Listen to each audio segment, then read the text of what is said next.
MP Chamala Kiran Kumar Reddy కీలక వ్యాఖ్యలు చేశారు. అప్పుడు రాజకీయాలతో ఇప్పుడు రాజకీయాలు చూస్తే సిగ్గేస్తోందని ఎంపీ చామల అన్నారు. ఇప్పుడు ఉన్న నాయకుల్లో చెప్పింది చేసే తత్వం లేదని తెలిపారు ఆయన. ఉపన్యాసాలు దంచి కొడతారని, ఆచరణ మాత్రం సాధ్యం కాదని చెప్పారు చామల.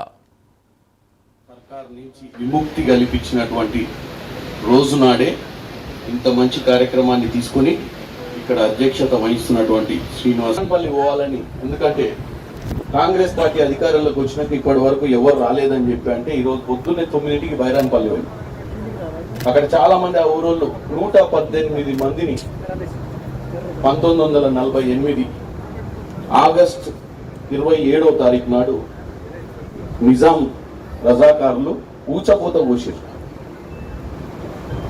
తర్వాత 1948 సెప్టెంబర్ 17 నాడున వల్లభాయ్ పటేల్ గారు, జవహర్లాల్ నెహ్రూ గారు వచ్చి ఇక్కడ నిజాం సర్గత్ని లొంగ తీసుకొని మనందరినీ విముక్తి చెందించారు. నా అదృష్టం ఏంటంటే ఈరోజు పొద్దున అక్కడికి పోవడం, తర్వాత ఇక్కడికి రావడం. దానికి దీనికి ఉన్నటువంటి సందర్భం చెప్తా, అంటే దానికి ఉన్నటువంటి రావి నారాయణ రెడ్డి గారు, నేను ఈరోజు ఇదే గడ్డ మీదకి వెళ్ళి ఒక మధ్యతరగతి కుటుంబం నుంచి ఒక పార్లమెంట్ సభ్యునిగా ఎన్నికై మీ అందరి ఆశీర్వాదంతో పార్లమెంట్కి పోయింది.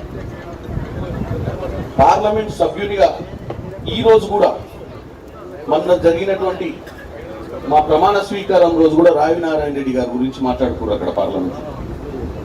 ఎందుకంటే ఆ బిల్డింగ్ నుంచి మేము కొత్త